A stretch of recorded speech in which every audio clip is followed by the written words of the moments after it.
السلام علیکم ورحمۃ اللہ تعالی وبرکاتہ۔ محمد صلی اللہ علیہ وسلم۔ اول ما خلق اللہ صدق اللہ العظیم وبلغنا رسولہ الکریم ونحن علی ذلک من الشاہدین والحمد للہ رب العالمین۔ بعد توحید کے متوالے و سمعی رسالت کی فرمان وسیع اعظم کی دیوان و قیامت کی طرفدار سرور کونین سلطان الدارین جد الحسن والحسین صلح کائنات کی شمس دعا شام کائنات کی بدر رجا محمد علی الفدا صلی اللہ علیہ وسلم کی بارگاہ کی قسمنا میں عزت کے ساتھ محبت کے ساتھ جھوم جھوم کر کے درود شریف کا نذرانہ پیش کرتے ہوئے آواز سے سلام علیکم یا رسول اللہ صلی اللہ علیہ وسلم۔ میرے پیارے آقا صلی اللہ علیہ وسلم کی پیاری دیوانے ماشاءاللہ ہمارے گھر کے بچے اتنی بہترین سریلی آواز میں اتنی اچھی انداز میں ہمارے عورت کے سامنے جو بھی ناچتے پاک پرمی کا شرف حاصل کیا، میں دعا کرتا ہوں کہ ان بچوں کے علم میں اور بڑھتا فرمائے، ان بچوں کی سینے میں علم کے فیضان عطا فرمائے، دینی بنیادی تعلیم عطا فرمائے، ماں باپ کے لیے کامیابی کا ذریعہ بنے۔ آئیے نعت پاک کا مطلب آپ کے سامنے پیش کرنے سے پہلے محبت سے ایک مرتبہ سے درود پاک پر اللہم صلی علی سیدنا محمد شفیعنا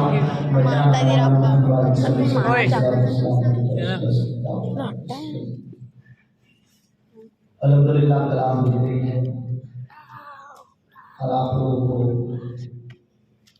اور اچھا محسوس ہوگا، لطف آئے گا۔ ایک مرتبہ محبت سے سبحان اللہ کہہ دیجیے۔ قدم قدم سے جو خارج سیاہ ہٹا رہا ہے وہ میرا نبی ہے۔ قدم قدم سے جو خارج سیاہ، قدم قدم سے جو خارج سیاہ ہٹا رہا ہے میرا نبی ہے، ہٹا رہا ہے میرا نبی ہے۔ زمین دل پر گلاب رحمت کھلا رہا ہے میرا نبی ہے، کھلا رہا ہے میرا نبی ہے۔ محبت سے سبحان اللہ۔ وہ اپنی امت کا دو جہاں میں کفیل بھی ہے، وکیل بھی ہے۔ وہ اپنی امت کا دو جہاں میں کفیل بھی ہے، وکیل بھی ہے۔ وہ اپنی امت کا دو جہاں میں کفیل بھی ہے، وکیل بھی ہے۔ جو نعرے دوزخ سے عاصیوں کو، جو نعرے دوزخ سے عاصیوں کو بچا رہا ہے میرا نبی ہے، بچا رہا ہے میرا نبی ہے۔ تمام نبیوں نے جن کے آنے، تمام نبیوں نے جس کے آنے کی دنیا والوں کو دی بشارت، یہ دنیا والوں کو دی بشارت۔ تمام نبیوں، تمام نبیوں نے جس کے آنے کی دنیا والوں کو دی بشارت۔ وہ آدم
صلو علیہ السلام السلام علیکم یا رسول اللہ صلی اللہ علیہ وسلم. میرے پیارے آقا صلی اللہ علیہ وسلم پیارے والوں بھائی ہم گفتگو کا آغاز اسی عنوان سے اسی ٹاپک سے شروع کرتے ہیں جو جمعہ میں سنے تھے کہ رب کائنات رب ذوالجلال نے اس کے محبوب کے نور سے کائنات ہمیں ہم جتنا بھی نبی کی بارگاہ میں شکر ادا کریں کم ہے، کیونکہ جس نبی کی چوکھٹ کے صدقے سے جس نبی کی نور کی برکت سے ہمیں صدقہ مل رہے ہیں، تو پھر ہمیں چاہیے کہ زندگی بھر ہم ان کی گیت گاتے رہیں، ان کی یاد میں جیے، ان کی یاد میں مرے. میرے پیارے آقا صلی اللہ علیہ وسلم کے پیارے والوں، جب جبریل نے کہا کہ یا رسول اللہ چوتھے حجاب میں جو تارا جو نور چمکتا تھا اسے میں نے 72,000 مرتبہ دیکھا، وہ 70,000 برس کے بعد چمکتا تھا. جبریل کی عمر دیکھو میرے دوستو. اب اللہ نے جب جبریل کی اتنی عمر، حالانکہ کیا عمر ہے یہ جبریل کو بھی معلوم نہیں، لیکن وہ اندازہ یعنی وہ جو نور دیکھتے تھے اس نور کی وجہ سے آپ کہتے ہیں کہ مجھے اتنا تو معلوم ہے کہ وہ تارا چوتھے حجاب میں جو 70,000 برس کے بعد چمکتا تھا میں نے 72,000 دفعہ دیکھا. اب کتنی عمر ہوگی جب یہ عمر جبریل کی ہے؟ جب کائنات بننے سے پہلے اس کے محبوب کو بنایا ہو، کائنات کو پیدا کرنے سے پہلے اس کے محبوب کو پیدا کیا ہو، تو پھر میرے سرکار کی کیا عمر ہوگی، میرے سرکار کی کیا عمر ہوگی. تو اس لیے جب جبریل نے کہا کہ وہ تارا چمکتے ہوئے میں دیکھا تو میرے آقا نے فرمایا کہ جبریل کیا وہ نور تمہیں نظر آتا ہے؟ میرے جبریل نے کہا یا رسول اللہ نہیں، وہ نور اب مجھے نظر نہیں آتا. پھر میرے آقا نے کیا فرمایا، اے جبریل مجھے میری رب کی عزت کی قسم وہ نور وہ تارا کوئی اور نہیں تھا، میں ہی تھا اور میں ہی چمکتا تھا. میں ہی تو تھا جو چمکتا تھا. جبریل تو دیکھنا چاہتا ہے تو دیکھ، میری پیشانی کو دیکھ، میرے چہرے کو دیکھ. وہ جبریل جو نبی کے دربار میں نبی کی بارگاہ میں 24,000 مرتبہ حاضری دیا ہو، وہ جبریل 24,000 مرتبہ نبی کے چہرے کو دیکھا، لیکن وہ نور نبی کے چہرے میں جبریل نہ دیکھ سکا. لیکن جب میرے آقا نے جبریل سے کہا جبریل اب دیکھ میری پیشانی کو دیکھ، تو یہ دیکھا تو جبریل نے ڈر کر بولا یا رسول اللہ وہ نور تو چوتھے حجاب میں دیکھتا تھا آپ کے روح زیبا میں نظر آ رہا ہے، آپ کے چہرے میں نظر آ رہا ہے. اللہ اکبر. جبریل تو اسی لیے میرے دوست بزرگوں حضرت جبریل کی زبانی ترجمانی میرے اعلیٰ حضرت کرتے ہیں. کیا کرتے ہیں؟ یہی بولے سدرا والے چمنے جہاں کے تھالے. کہتے سبحان اللہ. اعلیٰ حضرت کی کلام میں جب بھی پڑھوں میں کہوں یا نہ کہوں مچل کے آپ کو سبحان اللہ کہنا، کیونکہ اعلیٰ حضرت کے کلام اگر محفل میں پڑھ دی جائے تو وہ محفل الحمدللہ ہمارا ایمان کہتا ہے وہ محفل کامیاب ہو جاتا ہے. اللہ ایسے محفلوں کو قبول فرماتا ہے. اور یہ میرا نہیں، بڑے بڑے علماء کا بھی کہنا ہے، بڑے بڑے علماء کا بھی جو ہے یہ تجربہ ہے. تو اس لیے اعلیٰ حضرت کے کلام ہم سنائیں گے تو آپ کو جو ہے بس اپنے مزاج میں نہیں لینا ہے، بلکہ عاشق رسول کی ایک ثبوت پیش کرنا ہے. جس طریقے سے میرے آقا نے میرے آقا کی بارگاہ میں میرے اعلیٰ حضرت نے عشق رسول میں میرے نبی کی شان میں کلام لکھے. جب عشق رسول میں لکھا تو جب اعلیٰ حضرت کے کلام پڑھے جائے تو پڑھنے والا بھی عشق رسول میں منظر پڑے اور سننے والا بھی عشق رسول میں منظر ہوئے سبحان اللہ کہے. کہہ دیجیے سبحان اللہ. اب جبریل کی زبانی ترجمانی کرتے ہوئے میرے اعلیٰ حضرت فرماتے ہیں. آئیے میں اس شعر کا آج میں بیان کرنا چاہوں گا کہ اس شعر کا مطلب کیا ہوتا ہے.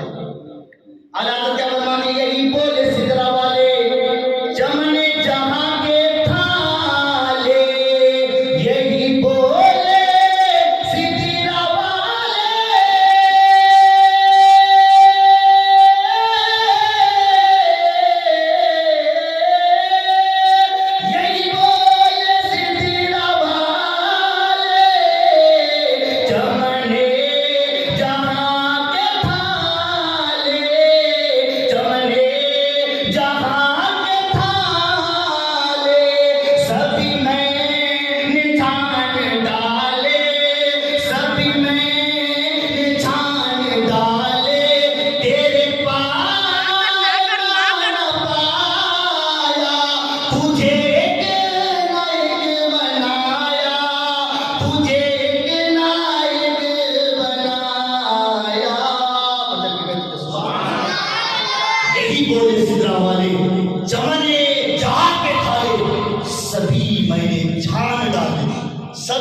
میں نے چھان ڈالے تیرے پائے کا نہ پایا، تجھے ایک نہ ایک بنایا، تجھے ایک نہ ایک بنایا، تجھے ایک نہ ایک بنایا، چھان ڈالے۔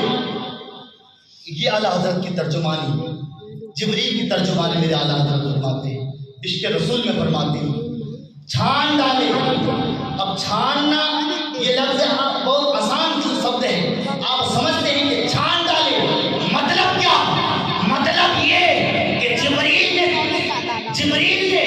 میرے آقا کی طرح دوسرے کو سمجھنا کے لیے، میرے آقا کی طرح، میرے آقا کی مرتبی کی طرح جبریل نے سوچا کہ ان کی طرح کوئی ہے، دیکھ لیا جائے۔ تو جبریل نے دیکھا آدم سے لے کر عیسیٰ تک، عیسیٰ سے لے کر میرے نبی تک، انہوں نے چھان ڈالا۔ کیسے چھانا؟ زمین آسمان کو الٹ پلٹ کر کے دیکھا، الٹ پلٹ کر کے دیکھا۔ دیکھنا اور ہوتا ہے اور چھاننا اور ہوتا ہے۔ تو جبریل نے دیکھا نہیں بلکہ چھانا۔ تو جبریل فرماتے ہیں میں نے زمین کو، آسمان کو، کائنات کو، مشرق سے لے کر مغرب تک، شمال سے لے کر جنوب تک میں الٹ کر کے دیکھا، میں چھان ڈالا، لیکن سرکار کی طرح نہ پایا، سرکار کی طرح نہ پایا۔ اس لیے میرے دوستو بزرگوں، اگر کوئی کہے کہ حضور بشر ہے، ہم بھی کہتے ہیں حضور بشر ہے۔ کوئی کہے حضور بشر ہے تو ہم بھی کہتے ہیں حضور بشر ہے، لیکن ہماری اور آپ کی طرح بشر نہیں، وہ افضل البشر ہے، وہ ایسا بشر ہے کہ ان کی طرح اللہ نے نہ کسی کو بنایا، نہ ان کی طرح کوئی دنیا میں آ سکتا ہے۔ حضرت آمنہ نے میرے رسول کو جو جنم دیا، ایسا بچہ کسی ماں نے نہ جنم دیا، نہ کوئی ماں جنم دے سکتی ہے۔ اس لیے میرا اعلیٰ حضرت نے فرمایا لم یاتی نذیر کفی نظر مثلے منافق پیدا جانا، جگ راج کو تاج کوئی سر جو ہے تجھ کو شہید سراجا۔ یا رسول اللہ، آپ کی طرح اللہ نے کسی کو نہیں بنایا۔ تو جبریل کہتے میں نے چھان ڈالا۔ تو اب اگر کوئی کہے کہ حضور ہماری طرح ہے تو ان سے کہنا کہ بیوقوف، تو پاگل کی طرح بات کرتا ہے، ارے تو ان کی طرح کہتا ہے، ارے نبی کی مرتبوں کو سمجھنا ہو تو جبریل سے پوچھو۔ وہ جبریل جس نے آدم کی گریہ وزاری کو دیکھا، وہ جبریل جو داؤد علیہ السلام کی کمال کو دیکھا، وہ جبریل جو موسیٰ علیہ السلام کے جلال کو دیکھا، وہ جبریل جو ایوب علیہ السلام کی صبر کو دیکھا، وہ جبریل